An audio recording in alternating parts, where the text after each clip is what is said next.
Hi hello, welcome back to my YouTube channel official വീഡിയോയിലേക്ക് എല്ലാവർക്കും സ്വാഗതം. അപ്പോൾ ഇന്നത്തെ വീഡിയോ നമ്മൾ പള്ളിയിലേക്ക് പോവാണ്. എവിടെയെന്ന് വെച്ച് കഴിഞ്ഞാൽ എടത്തുവ പള്ളിയാണ്.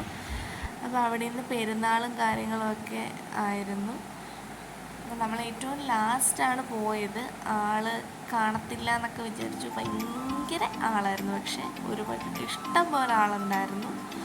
അപ്പം നമ്മൾ വണ്ടി നമ്മൾ അങ്ങ് ഇച്ചിരി ദൂരെയായിരുന്നു വിട്ടത്. എന്നിട്ട് നമ്മൾ അവിടെ നിന്ന് നടന്ന് പള്ളിയിലേക്ക് പോവാണ്. നിറയെ ആളെന്ന് വെച്ചാൽ നിറയെ ആളുണ്ടായിരുന്നു. നമ്മളെല്ലാ പ്രാവശ്യവും പള്ളി പെരുന്നാളിന് നമ്മൾ പോകും കേട്ടോ. നമ്മുടെ ഫാമിലി ഉൾപ്പെടെ എല്ലാവരും ഒന്നിച്ച് നമ്മൾ എല്ലാ പ്രാവശ്യവും പോവും. മുടങ്ങാതെ ഇതുവരെ പോകാൻ പറ്റിയിട്ടുണ്ട്. പിന്നെ അവിടുത്തെ ഒരു വഴിപാടെന്ന് വെച്ച് കഴിഞ്ഞാൽ നമ്മൾ മെഴുകുതിരി വാങ്ങിച്ച് കത്തിക്കും. നമ്മുടെ ആഗ്രഹങ്ങൾ പറഞ്ഞ് നമ്മൾ മെഴുകുതിരി കത്തിക്കും. അപ്പോൾ അതാണ് അവിടുത്തെ ഒരു വഴിപാട്. പിന്നെ ഒരു വഴിപാടെന്ന് വെച്ച് കഴിഞ്ഞാൽ നമ്മൾ കട്ട തലയിൽ വെച്ചിട്ട് അങ്ങനെ ഒരു വഴിപാടാണ്. കട്ട തലയിൽ വെച്ചിട്ട് നമ്മൾ ആ പള്ളിയുടെ ചുറ്റിന് നമ്മളൊരു വല വയ്ക്കും. അതാണ് അവിടുത്തെ ഒരു വേറൊരു വഴിപാടെന്ന് പറയുന്നത്. പിന്നെ തന്നെ ഇതാണ് അവിടുത്തെ ജൂബിലി 2025 മിശിഹ എന്ന് പറയുന്നത്. അപ്പം അവിടേക്ക് നമ്മൾ ക്യൂ ഒക്കെ നിന്ന് വേണം നമുക്ക് നമ്മുടെ ആഗ്രഹങ്ങളൊക്കെ പറയാൻ. അപ്പോൾ ഇതുവരെ ഞാൻ പറഞ്ഞേക്കുന്ന എൻ്റെ ആഗ്രഹങ്ങളെല്ലാം സാധിച്ചിട്ടുണ്ട്. ഇതവിടെ ഓരോ നേർച്ചകളും കാര്യങ്ങളൊക്കെ ചെയ്യുന്നതാണ്. ഇതവിടെ എല്ലാവർക്കും കൊടുക്കുന്ന ഒരു പ്രസാദമാണ്.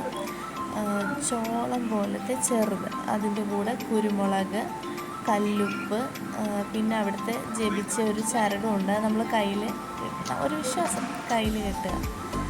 അപ്പം ഇതാണ് അവിടെ നമുക്ക് കിട്ടുന്ന പ്രസാദം. കല്ലുപ്പ്, അതിൻ്റെ കൂടെ കല്ലുപ്പും കുരുമുളകും ഒക്കെ കാണും. പിന്നെ നിങ്ങളത് പറയാൻ പറഞ്ഞു. ഇന്നത്തെ വേറൊരു വഴിപാടെന്ന് പറഞ്ഞു വെച്ചാൽ മുട്ടയിൽ നമ്മളിങ്ങനെ എഴുതുക, മുട്ടയിലിങ്ങനെ കുത്തി, അതൊക്കെ ഓരോരോ വിശ്വാസത്തിൽ ചെയ്യുന്ന ഓരോ വഴിപാട്. അപ്പം ഞാനത് കഴിഞ്ഞ് ഞാനും അനിയനും കൂടെ പള്ളിയിൽ കയറി ഞാനും പ്രാർത്ഥിച്ചു. കുറേ നേരം അവിടെ ഇരുന്നു. എന്താണെന്നറിയത്തില്ല, നമുക്കൊരു പ്രത്യേക ഒരു സമാധാനം, സന്തോഷമൊക്കെയാണ് ആ ഒരു പള്ളിയിൽ നമുക്കിരിക്കുമ്പം എനിക്ക് ഫീൽ ചെയ്തത്. അതെ, ആ പള്ളിയിൽ ഇരിക്കുമ്പം എന്തോ എനിക്ക് മനസ്സിലൊരു സന്തോഷം, സുഖവും തോന്നുന്നു. പിന്നെ ഇതാണ് ഞാൻ പറഞ്ഞ ഒരു വഴിപാടെന്നത്. ഇങ്ങനെ നമുക്ക് എത്ര വട്ടം വേണമെങ്കിലും നമ്മുടെ തലയിൽ വെച്ചിട്ട് നമുക്കിങ്ങനെ പ്രദക്ഷിണം വയ്ക്കാം. അതൊക്കെ ഓരോരുത്തരുടെ ആഗ്രഹങ്ങളും വിശ്വാസങ്ങളും അനുസരിച്ച്. പിന്നെ ഞാനിങ്ങനെ മെഴുകുതിരി എടുത്തു. എൻ്റെ ആഗ്രഹങ്ങളൊക്കെ പറഞ്ഞു ഞാൻ മെഴുകുതിരി കത്തിക്കുകയാണ്. പിന്നെ അത് കഴിഞ്ഞു നമ്മൾ എല്ലാം കത്തിച്ച് കഴിഞ്ഞ് നമ്മൾ ഇറങ്ങാനായിട്ട് പോയി. അപ്പം ഇത്രയുള്ള വീഡിയോ ഇഷ്ടപ്പെടുകയാണെങ്കിൽ ലൈക്ക് ചെയ്യുക, ഷെയർ ചെയ്യുക, സബ്സ്ക്രൈബ് ചെയ്യുക.